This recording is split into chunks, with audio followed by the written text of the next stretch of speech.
Hello বন্ধুরা, কেমন আছো সবাই? আশা করছি সবাই খুব ভালো আছো। আজকে অনেক দিন পর, অনেক দিন না মানে পয়লা বৈশাখ থেকে শুরু করে আজকে, এরপর থেকে শুরু করে আর একদিনও ভিডিও করা হয়নি। আজকে প্রথম আমি একটা ব্লগ আজকে রেডি করতে যাচ্ছি।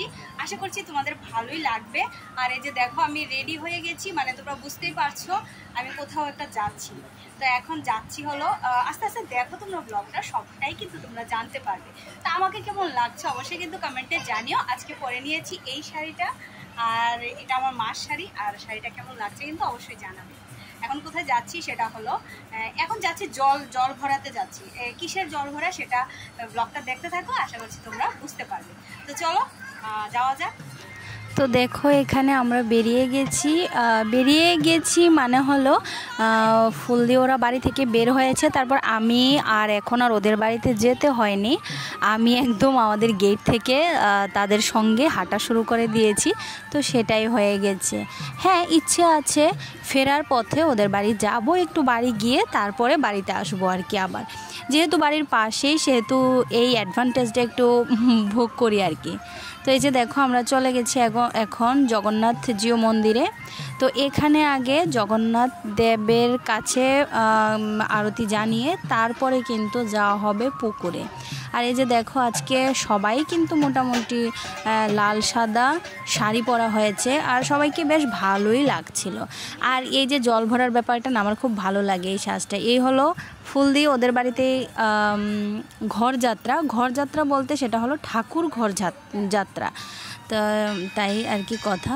তো এখানে দেখো আমরা সবাই এখন দাঁড়িয়ে আছি, আর জগন্নাথ আশ্রমের যারা কি বলে পুরোহিত, তারাই কিন্তু সব কিছু করেছে তাদের বাড়ির, মানে ফুল দিয়ে তারা ঠাকুর ঘরের যাবতীয় যা কাজ আছে একদম ঘর যাত্রা থেকে শুরু করে জল ভরা থেকে শুরু করে সব কিছু কিন্তু ওনারাই করেছে। এটা বেশ ভালোই লেগেছে।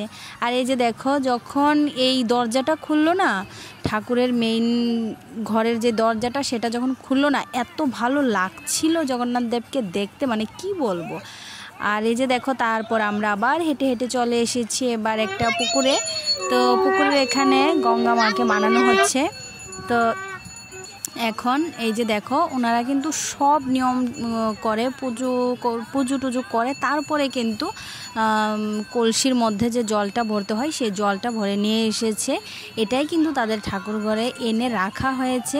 যাই হোক, বেশ নিয়ম টিয়ম করি।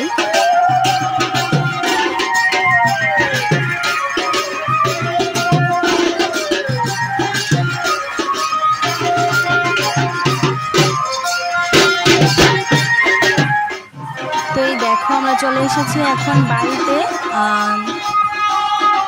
তো তাদের এই সব ঘরগুলি যাত্রা হবে, এখন আমরা চলে এসেছি তাদের বাড়িতে। তো এখন এই যে হলো ঠাকুর ঘরটা, খুবই ভালো লেগেছে। তো তোমাদের কেমন লেগেছে অবশ্যই কিন্তু কমেন্টে জানিও। তো চলো আমি আর দেরি করছি না, যেহেতু 9:30 বেজে গেছে। এখন আমি বাড়িতে যাই, অঞ্চকে ভাত খাইয়ে দিয়ে তারপর আমি ঘুম পাড়াই।